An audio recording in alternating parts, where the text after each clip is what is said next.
Buddy, say hi. Hey everybody. I am getting settled in here with Miss Liberty, who wants to give me kisses.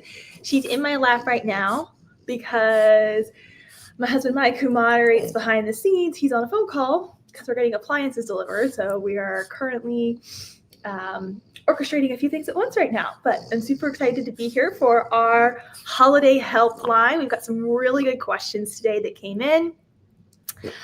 And I am super excited, excuse me, that we are here to chat about all of your questions. Now, let me know if you can hear me in the chat because currently my moderator is not confirming that on the other end of this of this live.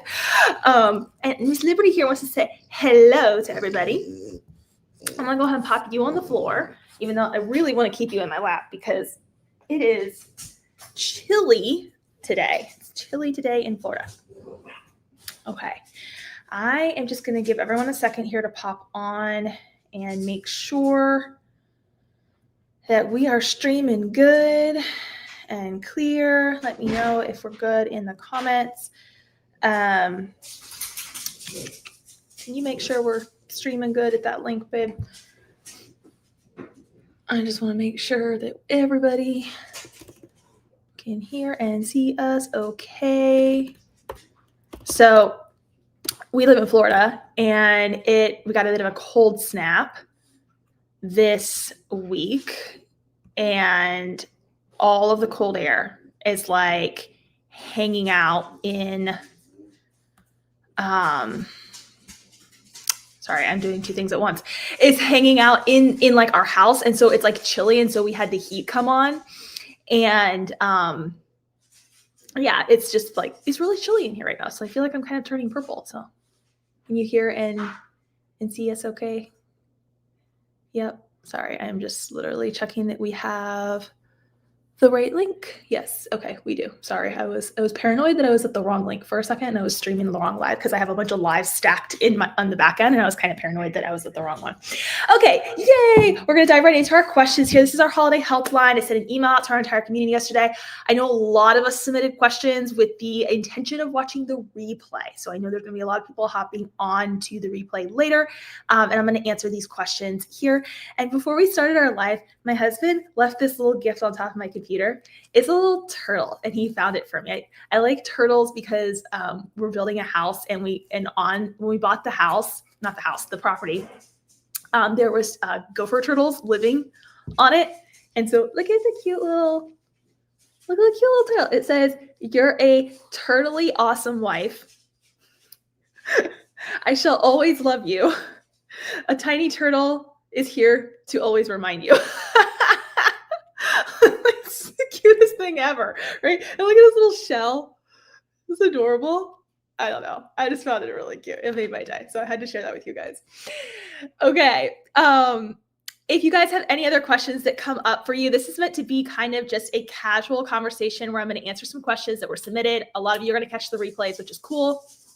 And then if you have other questions and you're watching this later on down the line, feel free to leave them on the YouTube video in the comments. Feel free to send us a message at the banner going across the screen. We're always there to help you. All right, so I'm going to dive right into our first question that we had. So we had a couple of questions, and babe, I'm going to call out certain links that you might need to drop as we go. So you're pretty familiar. I just want to let you know that I'm about to do that, so you're not like, oh wait, me. So we had a lot of questions around just getting started basics, like getting started in general. Some didn't specify what they were getting started with. Others did specify that they were getting started with like their cutting machine or Cricut or a specific type of craft. So I'm going to speak in generalities to getting started with things. And I'm going to speak a little bit more generally towards like getting started with a cutting machine, okay? Because there's a lot of us who are getting started in that department. Maybe we just got a machine, or maybe we're just getting it out of our closet, whatever that might look like. So we saw some questions around that. I want to kind of give you a roadmap of like what to do when you're getting started, because it can be very easy when we get a cutting machine, for example, to want to dive into making a project when we haven't taken the time to understand like what we want to make, gather inspiration, gather like what do I need to have to bring these projects to life. Liberty is kicking a ball around. she found a ping pong ball and she's rolling it around. So it's important that we learn, in the case of like a cutting machine, Cricut here, which is a lot of the users in our community, that we learn how to use the Design Space software first. Because if we don't know how to use the software, we cannot give orders to our cutting machine. Our cutting machine only knows how to take orders from the software. It's like we're the general, and if we don't know what we're doing, that machine isn't going to know what to do for us, right? I wish, but it doesn't. So I wanted just to speak in general to those like I'm getting started questions. Make a list of all your ideas that you want to create. Create a Pinterest board, whatever you want to do. Gather inspiration. If you're trying to learn your machine for the first time, I want you to start with Design Space, okay? So I want you to start with like the top things you need to know. And if you are brand new to that, I have a free workshop that I always send people to in my community that helps them get started. It specifically teaches them how to use the software. And we go over all of the top things you need to know initially. Can you drop that link? Thank you. We're going to drop a link in the chat for that workshop if you are one of those people who was asking about getting started. Then after you feel comfortable in Design Space, you don't have to be super techy, you don't have to know everything, but once you feel like you found your feet enough, right, in the software, then I want you to move into a quick win project for yourself. So go back to that inspiration list, look at your Pinterest board and be like, what would be the easiest thing on here to make? Like, let's not go for like, Mount Everest type of projects at this point. We're looking to memorialize a win for you. That's the goal here, right? And then start making your way through the projects, okay? So I wanted to just address that first. Next up, we have, let me say hello to some people. I didn't say hello to anybody. I went right into it. I was like, you know what? I'm here for it. Hey, Charlotte. Hey, Cheryl. Hey, Lisa. Hey, Vanessa. Thank you all for joining me today. Okay. I just completely skipped the welcome mat. I just was like, I'm super excited. Let's go. Let's get all these questions answered. Okay, next up, we had a question I tried to pair like questions together. So we had one from Karina and from Jean. They were talking about stickers. They were talking about taking images and turning them into stickers. So one question was specifically around taking a image that she had Karina had a photograph, and she was wanting to try to create a sticker design or an SVG design. She said stickers twice, so I'm going to lean into the language of stickers. And then we had another one from Jean who was asking about making stickers and cutting through die cut versus kiss cut and all of that. So I do have a sticker tutorial on my site. Can you drop that tutorial? There's one for the kiss cut stickers that I think people will find helpful. So I want you to visit that if you're looking for like help with kiss cut stickers. That's going to get dropped into the chat. And then if you're looking for things like just getting familiar with like print then cut in general, I have another tutorial on my blog, which you can also do print then cut versus cutting. So how to like calibrate your machine, all of that. We're going to be dropping a link to that. So you should be able to find that as a link to just type in calibrating your cutting machine, and it goes through a whole process for that. So we're going to drop those in there for Karina and Jean, but that will help you guys get started in that. Now, if you're trying to take an image from, say, like inspiration photograph, and we're trying to create something else, there are going to be a lot of layers to that. You're going to need something like a image converter, or you're going to need to take that image and you're going to need to kind of like trace over it or loosely trace over it in something like a vector software and Inkscape. There's a lot of layers to that process. So I wouldn't be able to demonstrate that in a lot of extreme detail here without walking through a very in-depth tutorial. But because Karina mentioned stickers a couple times, and Jean, I want to mention my friend, Min Jenkinson. She is the sticker queen, and she does a lot with helping people design stickers, make stickers, all the things. So if you're really trying to get into in the sticker world, you can take a look at the tutorials that I'm dropping into the chat here that will help with that. But then I want you to check out my friend Min too, because that is just her primary focus and she can really set you up for success. So I always try to point to other resources outside of myself, because I think that no one just learns from one person, right? There's other people who are able to teach things differently, better, in a way that other people might understand, or they just might be more of an expert in one area versus another, right? So just giving that shout out there to those questions around stickers. Let's go to Joyce and Charlotte's question. I'm going to jump into some screen sharing on this one because both Joyce and Charlotte had questions around unzipping files and uploading them to their software. I tried to start with like the high level questions here that I know some of us are already familiar with and then worked my way into the weeds. So I am going to share my screen here in just a minute. Hello, Susan. Welcome, everybody. We had some more people jump on. Thank you. I love my turtle too. He's so cute. I mean, he just arrived, so I'm like really in love with him right now because he's just look at his little eyes. Little cute eyes. Okay, sorry. We'll just sit here and talk about the turtle. What to heck with solving the problems, right? Okay, so I'm going to share my screen on this next one, and we're going to go through just a process of downloading, unzipping, and uploading to Design Space because that question was hit a few times here, and I just want to cover that before I go into some of these other nitty-gritty questions that we have. Let me turn off the banner for a minute so it's not in our way, and I'm going to. Yep, I got it. All right, so I've got my screen shared here, and we're going to head over. I'm going to use an example here in our craft vaults. Okay, so members.abbykirstencollections.com. This is our craft vault. There are freebies in here, and then all of our A-star premium content is also in here. I know we have a lot of A-stars with us here, so you can check that out. And we have lots of new collections that have dropped recently here. So I'm just going to take an example, and I'm going to download one of our zip files. So I'm going to click into the Cali Botanical Collection here, and I'm going to click on the California Poppy. And for example, when you're in our vault, we try to make it easy to where if you're using like SVGs or printables, you can download them individually if you don't want to unzip. But we try to always include a zip file if there's more than like say 2 or 3 downloads in an asset, because it really helps speed up the process for those of us who are familiar with unzipping. So I'm going to hit download all files, and I'm going to download the zip. Okay. And I'm going to go ahead and just place it here on my desktop, and I'm going to come over here and find where I saved it. Now, what's really important here is that you know where you're saving this to. So it might go to your downloads folder. It might ask you to save location like it did for me. I chose the desktop. Okay. So I chose my desktop for this. So I have a zip extractor installed on my computer. Most computers come with zip extractors already on them. This is usually pretty standard. If it's like, I'm not seeing an option where it says zip, you may need to consider installing that. And then in which case that's going to depend on, are you a Windows user? Are you a Mac user? I'm on a Mac. So if you are on a Mac like me, one of the apps that you can use is BetterZip. That's what I have on here, and that's a really good one. But when you find the location of wherever your zip file or zip folder, I should say, was downloaded, you're going to have 2 options at this point. Okay. In some cases with Mac, you can just double click and it will unzip the file, and it will create a folder where all the files are unzipped within it. Typically, the more straightforward way for both Windows and Mac users is you can right click. Okay, so we're right clicking, and then we're going to extract, or in my case, we're going to open with BetterZip.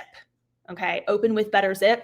Or you can right click if you're on Windows and it'll say extract or extract all. You want to generally click extract all. And that's going to take it from that zip file into an actual folder file that you can go into and find the individual files. So I'm going to click BetterZip here, and it's going to open this up. I'm sitting inside the zip file now, and I'm going to hit extract. And this is, again, if you're using BetterZip like I am, it's going to look pretty similar. It's not going to look like anything happened here, but if I close this out, it's now no longer a zip. It's now a folder that I can click into. See that there?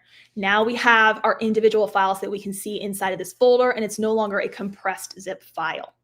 Okay, so if you're on Windows, again, the difference would be you're right-clicking, you're hitting extract all, and then you should see a folder also appear, obviously different colors according to your computer.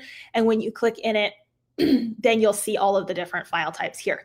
Your SVG file may not appear like this. It will probably appear as a Chrome browser icon. It might appear as Firefox. It might appear as Edge. It might appear as HTML. That's just your computer's way of labeling it because it doesn't have certain software assigned to its labeling. Okay. I have Inkscape on my computer, so it's because if the default opening software is Inkscape with this, it's giving this preview here. It doesn't change the functionality of your file no matter what the preview is. You just need to know what to look for. So that's the whole kind of purpose behind that, just for clarity's sake. Now, if we head over to Design Space, now that I have that downloaded and unzipped, and I know where it is, we can open up our canvas here, right? So if we're on Home, we can just click New Project, Blank Canvas, and we'll be on a blank canvas. Then we want to locate the Upload button that's on the left-hand side. Yep, that's my left-hand side. And we want to find the file that we just extracted. So for me, I got all of these folders open because I was doing a bunch of work prepping for the Cricut Craft Fest coming up in January. I know a lot of y'all are familiar with that. It's going to be our 5th annual one. I can't wait. So now I'm back in that folder. It's unzipped. It's not in a zip folder. It's just in a regular folder. It's not in a zip file, in a regular folder. We're going to find the SVG file or whatever format you're using. Maybe you're using a JPEG or a PNG, and we can drag it over that box now. And we can click Continue and Upload at the bottom. And now we've got our file brought in. So that's kind of from the top down process of I found my files, I downloaded a zip, I extracted the zip, I went into Design Space, I brought it in via the Upload button, and now we have our file. So it's a whole kind of just high level step process there. And we had a few questions. So I wanted to go through that and really make sure we were clear on that. Okay, let me head back over here real quick. Any questions I've missed to this point? I haven't been on the screen in a minute. There's one that just popped up from Susan.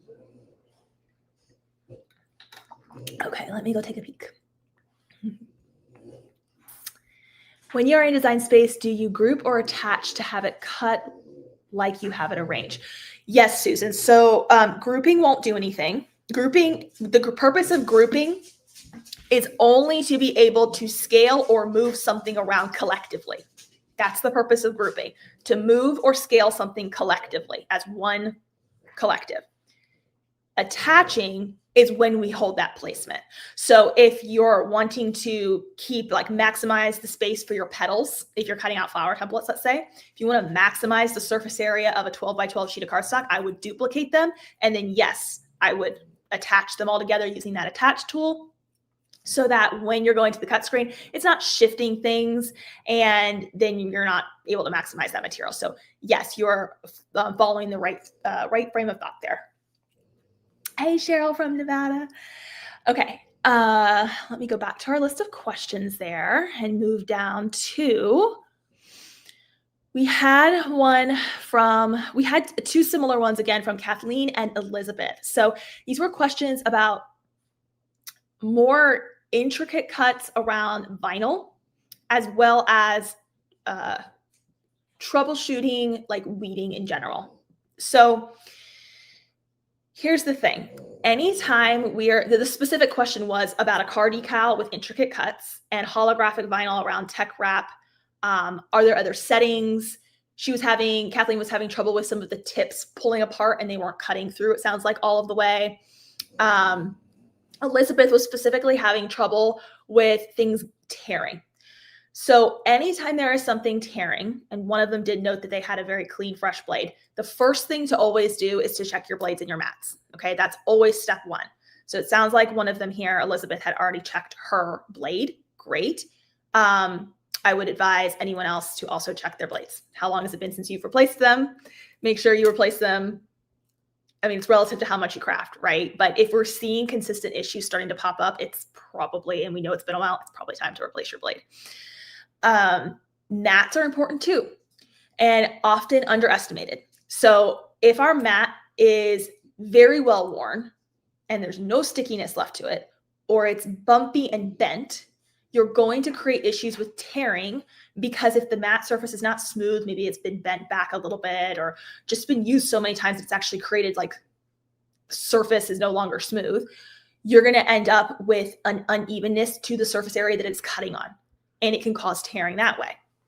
So blade is one piece of the puzzle, but if your mat is really well worn or it's a little bent, I would strongly recommend getting some new mats. And there are some really great affordable ones on Amazon that you can buy. You can buy the off-brand ones, and they don't have to cost what like the main brand ones are. Same with the blades. There are 20-pack, 50-packs multi-blades on there that are generic blades, but they work great with the cutting machine. And I buy like 1 pack a year of 20 and gets me through the whole year. And I do, my family does this for a living. So if I can get through 20 blades in a year for like, I think it's $15 or something like that. Like, yeah. So make sure you have blades and mats. The next thing I would say is yes, experiment with 2 other things. Your settings. So are you using a corresponding setting? Are you using the holographic setting if it's holographic vinyl? Is everything cutting through, or is it like the areas in general some areas are just sticking? If some areas are sticking and you're seeing areas where it's like it's not fully cutting all the way through, then I would strongly recommend that you up your pressure.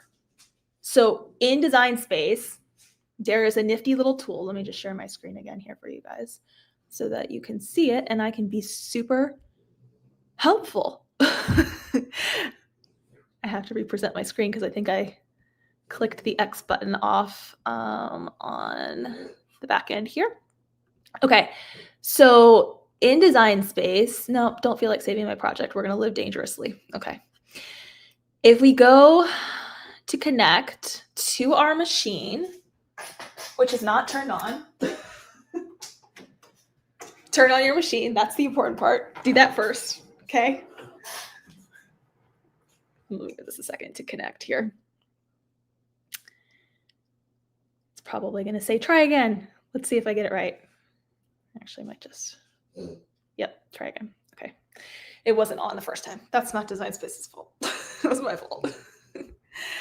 So upping your pressure can be really, really helpful. And it just gives it that little extra oomph that can sometimes help it cut through. So let's hypothetically say I am choosing glitter cardstock here. Okay. We could be using any type of vinyl. We could be using any setting, but this pressure drop down here, when you just add more, it just adds a teensy bit more pressure. And so if something is sticking in a particular area, that can often be very, very helpful to moving it past that sticking stage.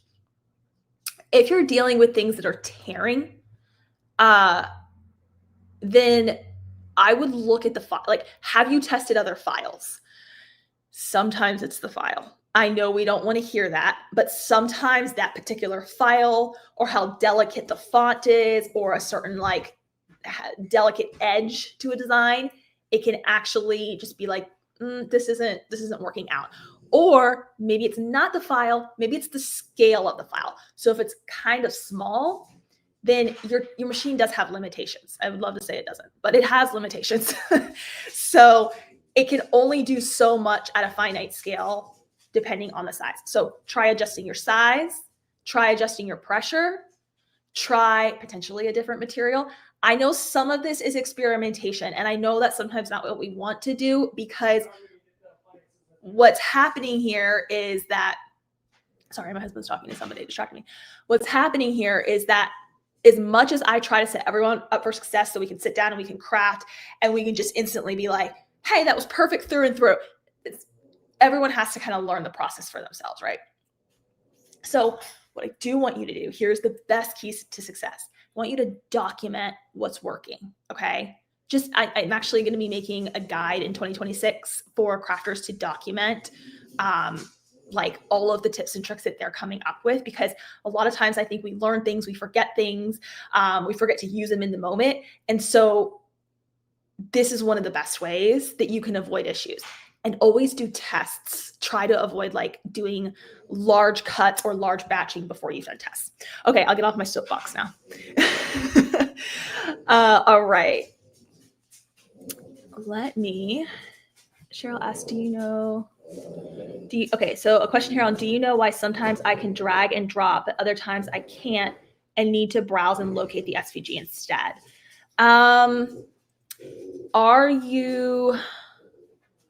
Have you noticed any differences between the scenarios? I guess would be my first question to you, because obviously I'm not witnessing both of those scenarios.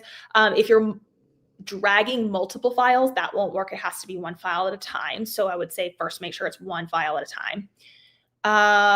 which files are you dragging over? Is it potentially a different format that isn't compatible that we're having issues with? I would look at all of those factors first. In general, if it's like I'm dragging one file over, it's an SVG file, I'm dragging it within the box on the screen, there shouldn't be any issues in that case, but I would consider those other factors just to make sure. But the browse button is always available, which is the good news. Okay, we had another question about cutting crepe paper and which blade to use for that. So you're going to want to use the rotary blade. That's the one that looks like a pizza cutter. I have it right here somewhere. I think I put my blades away. Watch me not be able to find it. Yeah, I'm not going to be able to find it. I cleaned up and I can't find anything, you guys. I cleaned up and I can't find it. Oh, I found it. Okay. I hate when I clean up and I can't find things. Does that help anybody else? Okay, so when you are cutting crepe paper, and crepe paper is compatible to be cut with the maker machines, you're gonna want the rotary blade, okay? And the rotary blade is the one that looks like a pizza cutter. And this is different than the fine point blade. So the question we had gotten was like, can you use the fine point blade for crepe paper? No, you cannot. And the reason is because crepe paper has ridges and grain in it, and it goes one direction, okay? So with a fine point blade that works with vinyl and paper and a lot of other like basic materials, the blade is dragging through the material and cutting. It's dragging. You can't drag through the ridges and the grains of crepe paper. It will just stretch it and tear it. So that's where this pizza cutter rotary blade comes in, to where instead of the dragging motion of the fine point blade, this is rolling over it, lifting, rolling, takes longer to cut with because of that motion. But that's what you want to use for crepe paper, is the rotary blade with your maker machine. Okay, awesome. Let's go to our next question. We had one about, we actually had a couple questions around making decals, and making decals for like outdoors, and making decals for cars and like windshields, or yeah, car windows. Okay, so there was a question specifically around like, is there something you need to put over it? How can you ensure like longevity, making sure that it's like not going to peel right away or anything like that? So there's nothing you need to seal or put over your decal for your car. But here are the three things that I would do to ensure your success. Number one would be the type of vinyl that you would use. There are two types I would recommend, and one that I would actually recommend over another. So Oracle Vinyl 651 is permanent vinyl, and that's a really good strong vinyl that you can use on a car window. There is actually a lesser known vinyl that is even stronger, and it's called Oracle 951. So Oracle 951 is the kind that they use for decals for like boats and things like that. Like it's sometimes referred to as like boating vinyl. And those were the two types of vinyl that you want to lean into in the case of making decals that are going to be exposed to the elements.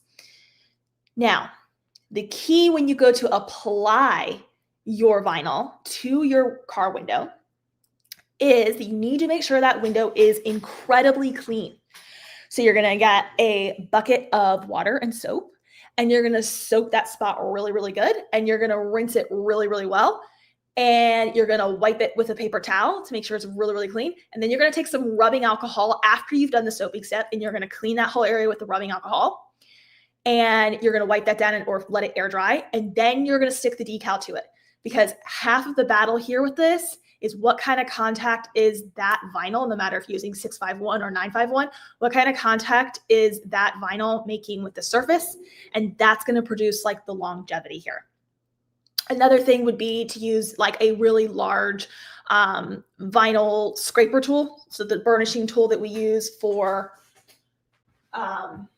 getting our vinyl onto whatever surface we're trying to get it onto. We're burnishing our transfer tape, we're burnishing our vinyl onto the surface. This is a small one, like the scraper edge tool, but they make larger ones. I have one around here somewhere. Again, cleaned up, can't find it. A larger one, and they make ones also that have felt on the tip. Go to Amazon and type in felt vinyl squeegee. You can use the word squeegee as well, or edge tool. And something about having the softness of the felt tip on it can actually really make the vinyl go on really, really well in general for vinyl use. But especially in this case of working with like a window, a decal that's going on a window or something like that. Are you okay over there? You're really distracting me. Oh, I'm sorry. He's like on and off the phone, and I'm literally, I can't like the brain, I can't do two things at once. Okay, let me pause real quick there. Rotary blade is now on clearance. Do you think they're replacing them?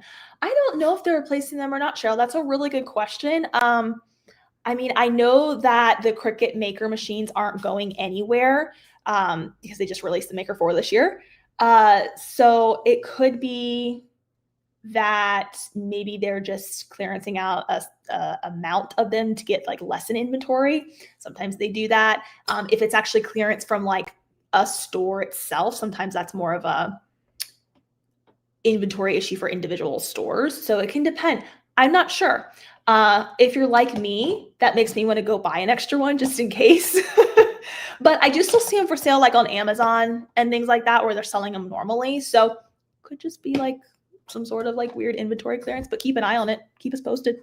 Please keep us posted. Thank you, Cheryl. I'm glad my files always work. I do make mistakes. There have been times where files have had little issues and we have to go in and fix them. But even if we make mistakes in our files, we always make sure to fix them as soon as possible and get them to you guys. Okay. What's that? Oh, is she letting out? Anybody else have a dog that just drops? My husband calls them air biscuits, farts, stinkers. My dog is in that kind of mood today, apparently. Well, of course she's being needy. She's a French bulldog, and we cater to her like the little baby that she is. Of course she's being needy. Okay, next question. We had a question from Beth, and she was describing what sounds like a really cute project that she was working on. So she has a Christmas card that she made, and there is an animal on it that when you rub its belly, the eyes wiggle on the inside, which is super cute. I've never heard of that before. So after cutting and gluing 20 of these cards together, she was testing rubbing the bellies to make the eyes wiggle, and they weren't moving like they were supposed to. She's wondering if there's any ideas I have around how to fix that. She doesn't have time or energy or desire to make more of these because they're definitely tedious with a lot of tiny pieces to build. I can empathize with that. And sounds like she made a bunch of these for her grandson. Okay. She was brainstorming some thoughts around that she used 65-pound paper, medium weight 65-pound cardstock for building these animals. But there wasn't a weight listed on the supply list. She's wondering if maybe she should have used heavier cardstock paper instead. Liberty, shush, you're interrupting the process. Okay, so here's what I'll say, Beth. Couple of things. Okay, she's gonna keep doing that. You might have to remove her because my brain is not focused today. It's all over the place. You gotta be quiet, baby girl. So here's what I'll say. First, let's acknowledge the fact that you did something amazing. You made all these cards. Let's acknowledge the fact that there's a chance maybe they're not going to work out the way you want it to. And let's acknowledge that you still made 20 cards that I'm sure are really, really cute, even if the little mechanism that you wanted to work didn't work properly. So first, has anybody else been there where Beth is, where you did something and you got through it and you realized it didn't work out the way you wanted? Like if I had 25 hands in the ants, I'd put them all in the air. Has anybody else been there? So first, we're going to give you lots of love, Beth, because even if this doesn't work out the way you want, and even if you don't have the time and energy to make changes to get it to where you want, I want you to acknowledge your success, that this is still a success because you learned something, right? And one of the things I would say that I would take away if I was putting myself into your shoes, I'm going to speak purely from a place of my experience, is when we are batching something, it can be really helpful to make sure that when we do one, we start with just a test subject and we start with just one. And we make it all the way through, and then we test everything about it to make sure it's working before we move into a batch of more. So I have been in a place before where I have kind of gotten through a whole bunch of batching, or I've cut out a bunch of vinyl all at once, and then half of it was just tearing and not right because I didn't do a process of a little bit of testing for myself when I was trying something new, or when I knew I was going to make something that I was going to do a large batching in. She did mention the name of where she got this file and tutorial from. So I would also advise you, Beth, to reach out to that creator of the file and see if they can give you specific help. They might have ideas and ways to fix what you've already created that I wouldn't be able to give you. So reach out to that person who provided the file. And a lot of these creators are very helpful and they can respond back with ideas for you. Regardless of what that outcome is, give yourself grace and take whatever lessons you can from this and just apply them next time. Like I was saying earlier, I really want to create like a binder for crafters that allows them to compile their lessons and their tips, their tricks, and their hacks, because that is the stuff that really saves our sanity when we're moving through a lot of these projects that we're doing. So I feel you, I get it. And I want you to know, as you can see from the chat here, there are lots of people, lots of people who have been exactly where you are too. So give yourself grace. And I would encourage you, it sounds like the cards are really cute, Beth. I would encourage you to just give them anyways. Like, give them anyway. Like, you'd be surprised. Like, some people won't even notice and they will just still be so thankful that they have a handmade card. So give them anyway. Okay. We had a couple of questions. Hester and Mary had questions on tips for weeding or removing intricate paper designs. One of them was using like an intricate paper design lantern without tearing the paper. So they used the word weeding and removing. So it sounds like from this question that they are getting the cut done just fine. If you're having trouble with your cardstock ripping and where it's happening in the stage of actually cutting things out on your Cricut machine, like the blade is ripping it, I have a whole in-depth tutorial on like the top 5 things you need to check for that. That almost like 99.9% solve the problem every time. Can you drop the ripping cardstock link in the chat? So my husband's going to drop a link into the chat for ripping cardstock when it's in the process of cutting. But this question sounds like I'm getting to the end, it's on the mat, and I want to get it off the mat without tearing, right? Which is a problem for intricate. So 2 things that come to mind here. And this is, guys, a two-way conversation. Like, I want you to picture that we're in my craft room, we're around a round table, and we're having conversations across the craft table. So if you guys have other ideas around these questions, I want you to drop them into the chat so we can be helping as a collective. That's the whole point. I don't have all the answers. I have experiences, but I don't have all the answers. But together, we can have a lot of answers. So here's what I would say. When you're getting ready to do a project that is a little bit more intricate in nature, and you know it's going to come off the mat, and it's going to be delicate, almost like lace peeling off the mat, I want you to see if you can opt for one of your mats that are slightly less sticky. Because if we're doing this project and it's a very sticky, like fresh mat, as much as I love me a good fresh mat, sometimes we actually need a mat that's a little less sticky. If you're using like the standard green mat, you might want to try using the light grip mat, which is a little less sticky naturally, even when fresh. That can be helpful. But here is the one key that I really want. Let me grab an example. I don't have an intricate project on here, but I'm just going to use a mat as an example here. When you are taking something off the mat, okay, it can be very natural to think that we should lift it from this direction, lift it off the mat, or that we should use the little Cricut spatula tool. I'm not even sure if they make those anymore. I haven't used mine in like 6 years. Doing this is going, whatever direction you're lifting, that's what's going to curl. That's what's going to potentially put the most stress on something. So if this is a mat that had a delicate lantern, intricate paper craft on it right now, I'm going to flip the mat upside down and I'm going to gently, don't bend it, but gently, I'm going to peel the mat away from the material. We're going to peel the mat away from the material. And we're going to work with this being on a surface, of course. I'm doing this in the middle of the air. I'm going to use the force to balance it here. We're watching Star Wars right now. It's like a Christmas tradition thing we're doing. So I'm all up in I'm using the force to do my Cricut crafts. But you want to peel the mat away because this is where the most stress is going to be. And this mat can take a lot more stress than a delicate piece of intricate cut paper. So peel your mat away from your material, not your material away from your mat. and opt for the light grip mat or a lesser sticky mat that's been used a few times. Those would be my top pieces of advice for sure. Okay. Fabulous. We had a question from Dot about she's wanting to use wallpaper as her kitchen backsplash. Anything that you would recommend to seal it, to be waterproof but maintain the matte appearance? Okay, I love this question. I love it because it's so offbeat. I love it so much. So I've used wallpaper only a few times in my life. I'm certainly not like a interior design expert yet. One day, it's on the bucket list. But my questions back to you, Dot, would be, what kind of wallpaper is this? So is this a traditional, like true paper wallpaper, or is this more of the modern vinyl wallpaper? Because they make a lot of modern vinyl wallpapers now that are actually water resistant and you can wipe them down. So I would check first, which kind is it?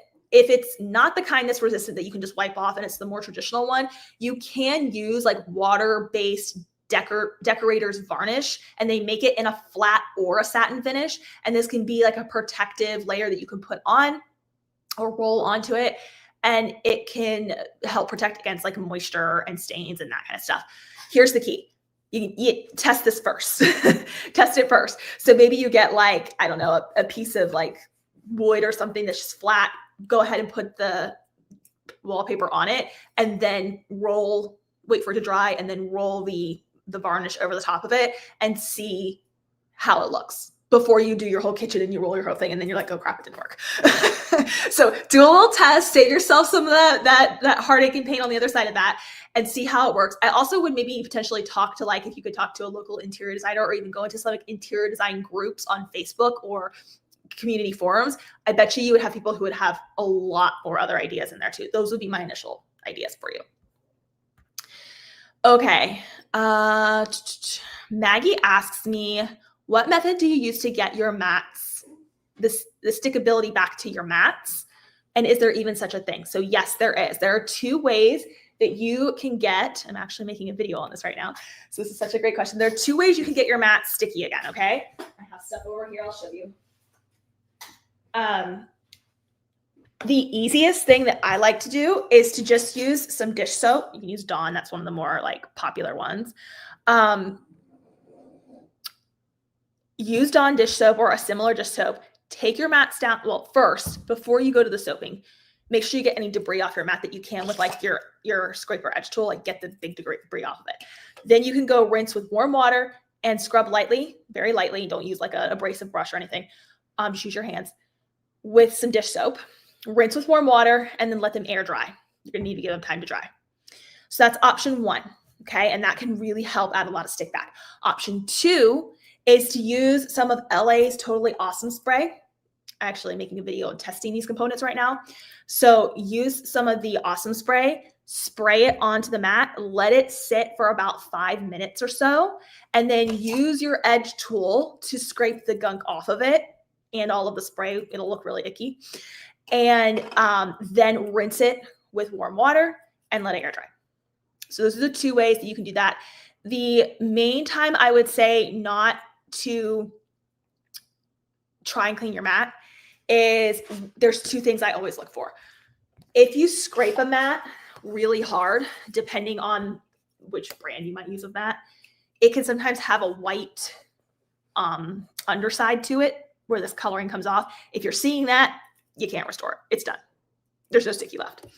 And the other thing I would say is if your mat is very bent or uneven on the surface, because then your materials will not cut smooth. So those are the two cases when I say it's time to say goodbye and to say thank you to our mats and then to put them into the garbage and to go get some new ones. But if it's just like, you know, hey, I have a lot of extra gunk on the mat, I want to make it a little more sticky, just wash them or use some of that Awesome spray. Okay, so Renee shares, when my paper has too much moisture in the paper, I blow dry the paper. I live in a 50-year-old home and it has lots of moisture in it. Investing in a dehumidifier can help. Okay, that's a great idea. So that's very true. I live in Florida, so we have humidity here. If the paper is exposed to a lot of moisture, that can affect the integrity of the cut and tearing as well. So thank you for sharing that. Renee, that is always such a good point.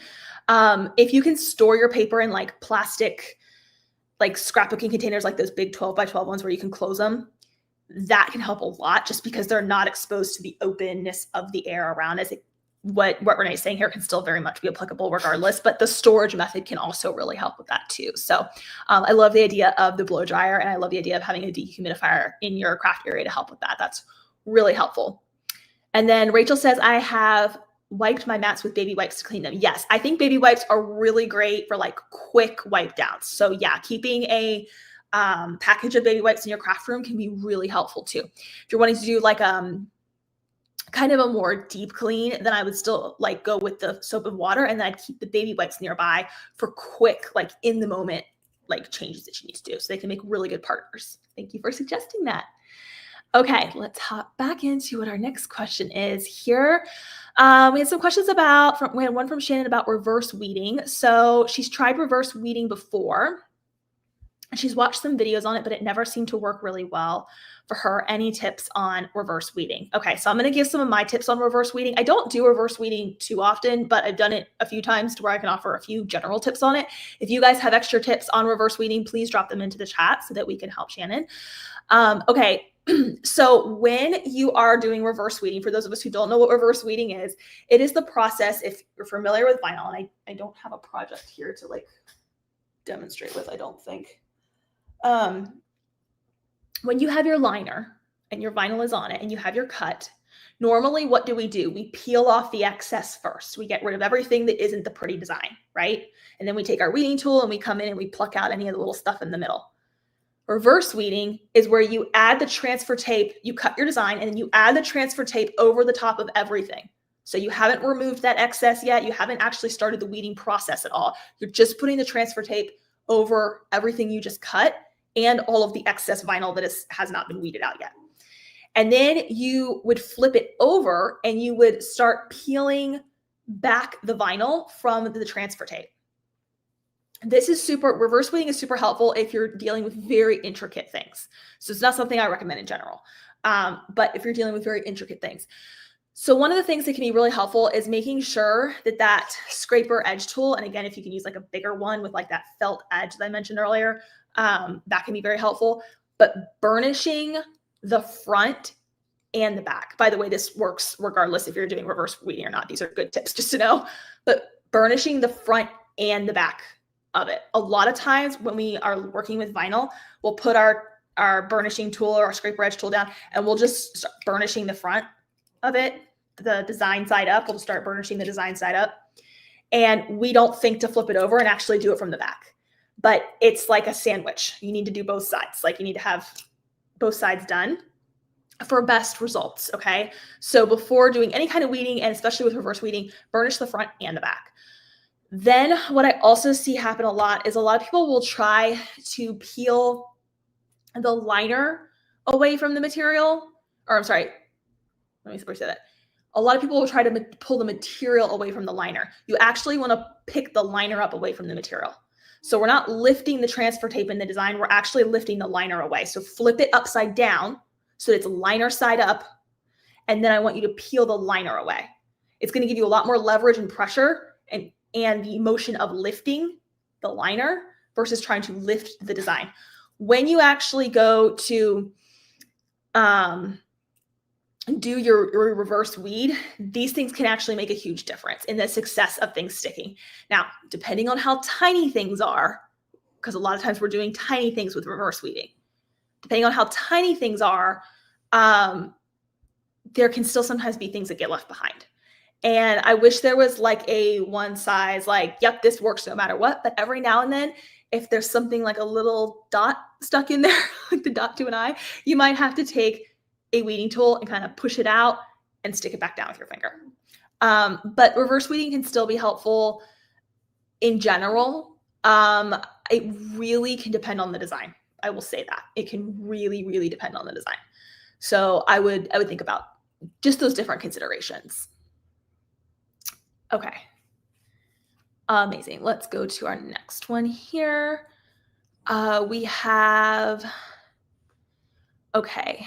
So Gail had a question, it was super specific around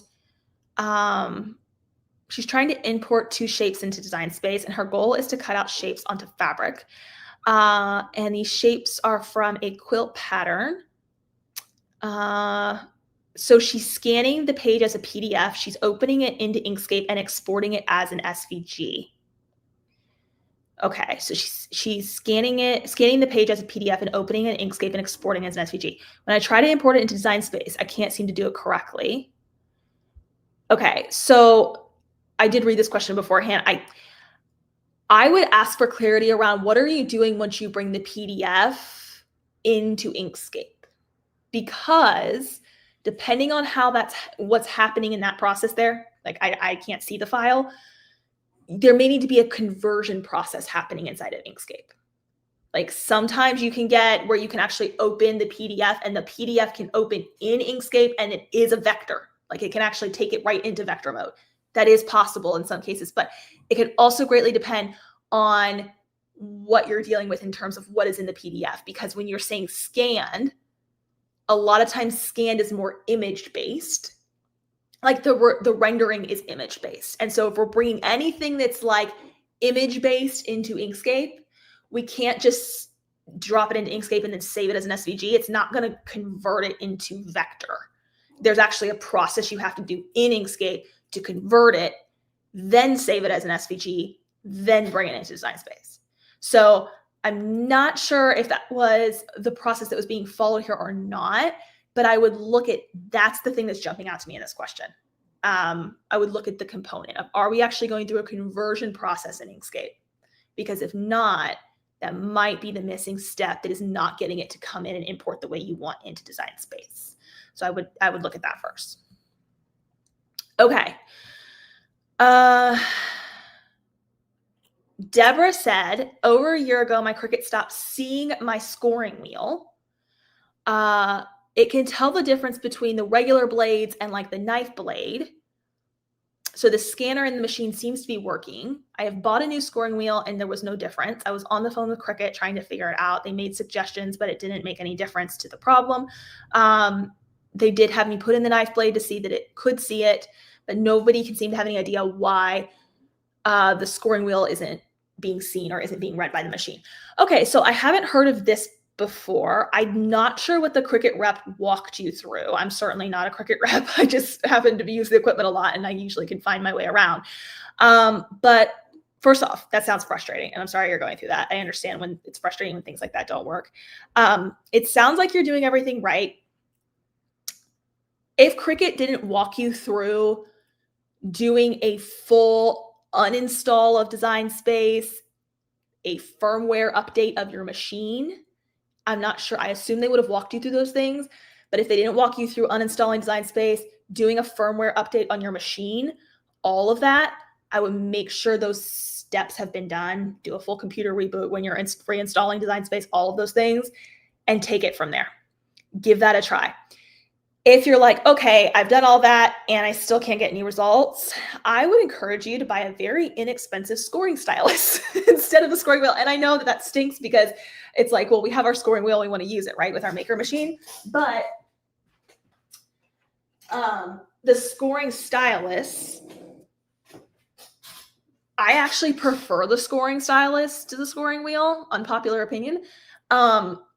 Even though the scoring wheel does a much better job with deeper score lines, the scoring stylus can go into clamp A of the machine instead of clamp B, where you have to change out the scoring wheel in between steps. So it's like, okay, scoring wheel, open clamp B, put scoring wheel in, let it score, okay, done scoring, open clamp B, put fine point blade in, close, now we're cutting. Whereas the scoring stylus can just live in clamp B and it will score and then it'll go straight into cutting and you don't actually have to take that pause step to switch things out. So that's just one of the reasons why. That's just me, I guess, saying why I like why I like the scoring stylus a little bit more, even though it doesn't always score as deeply as I would like. And these are pretty inexpensive. So that would be like, I guess, a fallback plan for you of like, if you can't get that figured out, but you need to have the ability to score, of course, and keep being able to make your projects, opt for this and you can find a workaround solution for that. Okay. Amazing. All right. So Now let's move into, I think I only have one or two left here. And if you guys have any other questions that are coming out, go ahead and type them in now while I'm doing these last couple ones. And I'll make sure I take them as well. And I did try to get through all the ones that I saw come in questions. If by some far chance I overlooked it, send us an email. We will help you. Okay, so there were some questions here from Rachel and Julie. We're experiencing some font issues in Design Space. So one of them had mentioned after a recent like bug update or a new Design Space update that they were having issues with the text is moving and the cursor seems to be typing on the wrong line. And someone else was saying that they had issues with like isolating their text. One of them noted that they were on a PC. So I did go in and wanted to actually look at this in Design Space to see if I could replicate any current issues myself. And I did take a quick look earlier before we got on here. Using the text tool here, I am in the beta mode. So the first thing I'm going to say is, what mode are you in? Because the fact that two people submitted a question that had very identical language around the question, my spidey sense is saying there could be a bug, which is very common. And so given that being the case, my first bit would be, I am in beta mode right now. So if you go to your profile and settings here, I'm in beta mode and I'm on this 9.46 version. You can also see if there's an update to install. I would try switching modes. If you're in live mode, switch into beta mode. Make sure you've rebooted computer, because that helps clear cache and things out. You can go as far as uninstalling Design Space, reinstalling it, signing back in, rebooting computer, all those things. I know that sounds so like, oh my gosh, that's not going to work. That was me for years. And my husband would walk in and tell me to do it, and I would do it, and it would almost always work. So now I tell everybody to do it because it actually does tend to work more than we would like it to. But at least it's simple, right? At least it's a simple solution. So from what I could pick up on those questions, it sounded like they were having some issues with maybe like the text isolating itself or things moving down in the wrong line. I'm not able to replicate any of that here. So that could be that you're experiencing a bug in one of the other modes. Will say if you're adding text and you're not familiar with that, when you click on the text, it's going to bring it up like this with a text box, right? And you can like backspace and then type out whatever you want, right? But if you click off, right? If we click off into the white space here, that transformation box comes back. And if you need to get back into edit, because I know sometimes this isn't always obvious, you can double click and it'll take you back with the cursor here like so. And then if you hit your return or enter key, it will jump it down to the next line. And there was something about an isolating letters. I will also say if you've done anything else to this text, like let's say we've come to the combine tools and we've welded or united or subtracted something or attached something or flattened something, anytime you use these other tools, what's going to happen is it's going to eliminate, in most cases, not all cases, but in a lot of cases, it can actually eliminate the ability for you to go back and edit in this form. So if I were to, for example, hit unite, I don't actually know what's going to happen here, but I'm just playing with it to see like what's going to happen. We see over here in the layers panel, it says unite. And if I try to double click in here, I can't do that now. There's no double clicking available to me. Now it works. That's interesting. Did you guys see that? You saw me double click like 3 times and now it works. So yeah, this is interesting. I've never tested in this form before. It's very interesting. Okay. Yeah. So text will now wrap. So what I just did there is I was using these handles here, and that's now taking it into like wrapping text, basically, meaning like the text is just going to like wrap around it, whatever thing you want in terms of your width here. It's going to wrap according to that width. But it is looking like if I stick my cursor back in there, even with that change, it'll let me do that. So, which now that I think about it, I think I knew that, but I hadn't played with it in a very long time. But I will say that sometimes, depending on the action you take, it can change things. Now, if I want to see what happens. If you were to ungroup, I will note this too. If you right click and you ungroup, one of the things that happens, because someone said something about isolating text and isolating letters, so this is the only reason my brain's going here, is if you were to ungroup, it actually makes each one its own letter, or I'm sorry, its own like text box, its own text box. So I can click in here now, see, so, okay, this is where I think the user was getting stuck. So now it's kind of created like this additional weird box over here. This is just because this has not been thoroughly flushed out under these if this then that scenarios. So if somebody uses unite, if somebody ungroups, if somebody wants to go back in and edit the text, if this then that, if this then that, when you're developing software, there's so many permutations of if this then that, they don't always end up accounting for every single thing until somebody happens across it, right? So if this is what you're experiencing, which kind of sounds like it is, I would encourage you to just retype your text and to not ungroup anything or do any of these other functions until you're happy with the text that you have typed out. That would be my suggestion for you. But I'm kind of like, I don't know why I feel excited that I was able to actually replicate that problem. Yeah, now I'm going to be like, what can I do to fix the bug? And they're going to be like, wait until the next update, then the bug will be fixed. Like, that's what we'll do. But ideally, it's not something you can't work around very easily. Just make sure you're happy with your text and your font of choice that you've typed out before you go into making things like ungroupings or combining things or anything like that. And that completely mitigates that problem at this time. So hopefully that is somewhat helpful to the folks who are asking about font and text. Oh, well, I am very happy to help you guys and take time out of my day. Yes, I am a natural problem solver. And so I find a lot of, I guess, joy and mental gymnastic fun in solving problems. I don't always have the answers, but I can try to brainstorm. I can try to figure things out. I can pass along the information. And then when we're collectively together like this, I always find that other people can chime in and come up with really great ideas too, or it sparks something for someone else. And that's super helpful. Okay, so we had another question here. I never know when to use weld. Can you explain it? Yes, I absolutely explain weld. So I'll just do this last one here. I'll share my screen again because that's going to make the most sense to give you the best answer. Okay, so weld is, let me actually just put some shapes on my screen here. I'm just going to use the shapes panel and just drop a couple things here. And let's make them pretty colors because we do pretty colors, don't we? Okay, so the purpose of weld is to unite two things together. Now, I just said the word unite. And there is, in fact, a unite tool. So weld existed under combine here.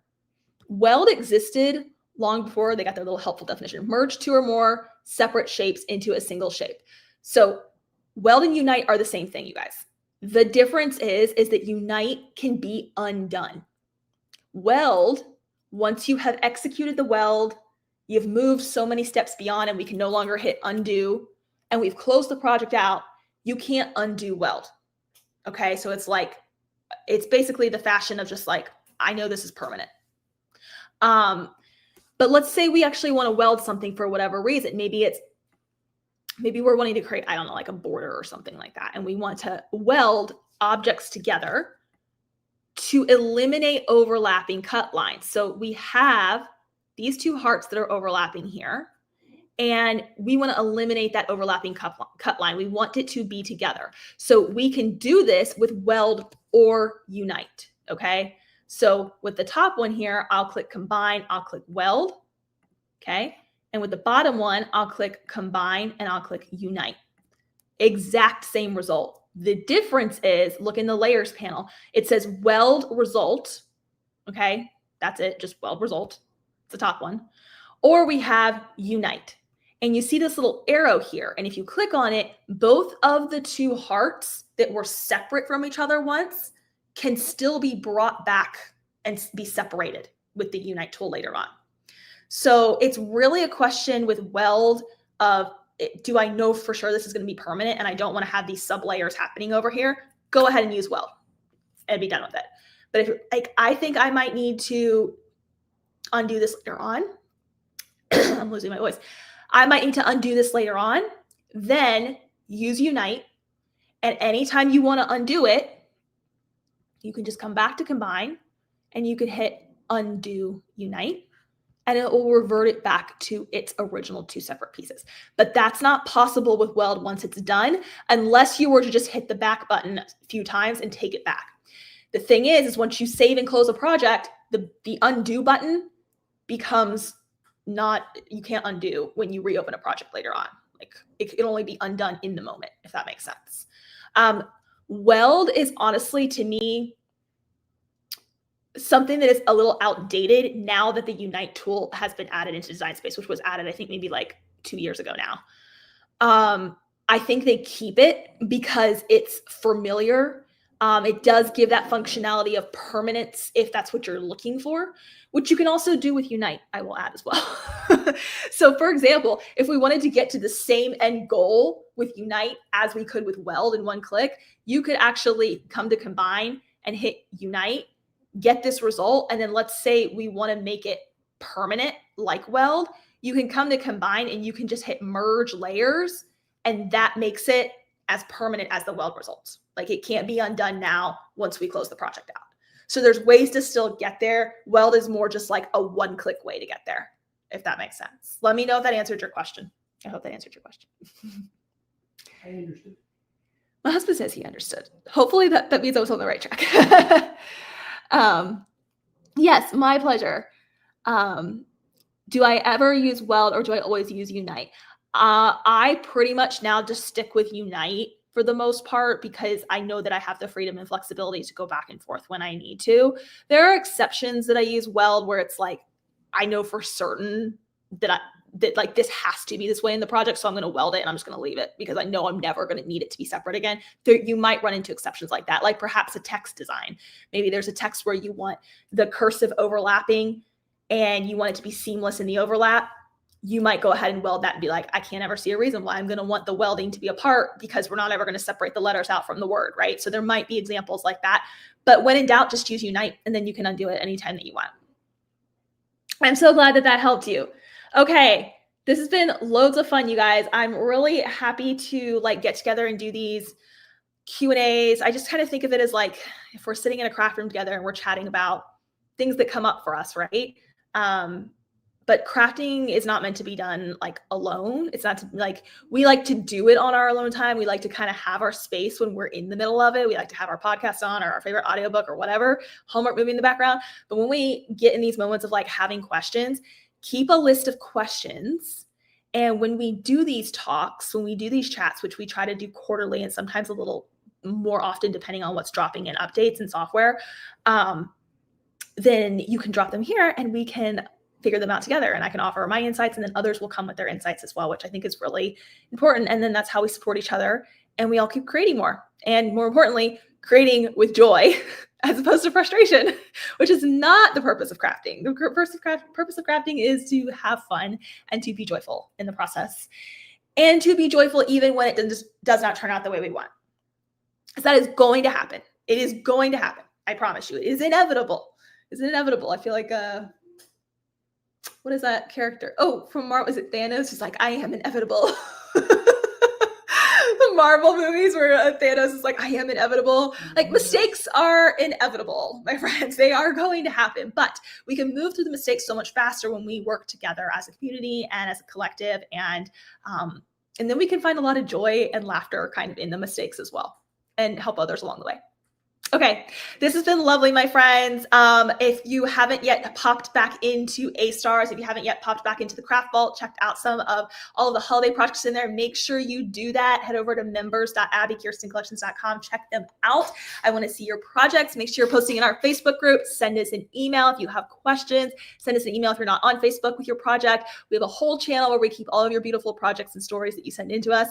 And it encourages us as we continue to build out this community and our business to serve you all. Have a very Merry Christmas, everybody. We're here for you. And we will be doing a live, of course, next month. We'll be having Cricut Craft Festival be starting next month. There's lots of activities and stuff coming down the pipeline with that. So we will see you then. And you guys have a very Merry Christmas. And I'll see y'all in 2026. We'll see you before then online, but as a live stream, it'll probably be January before we do next live stream. So, okay, my friends, thank you so much for chatting with me today. I will see you guys soon. Merry Christmas. Bye for now.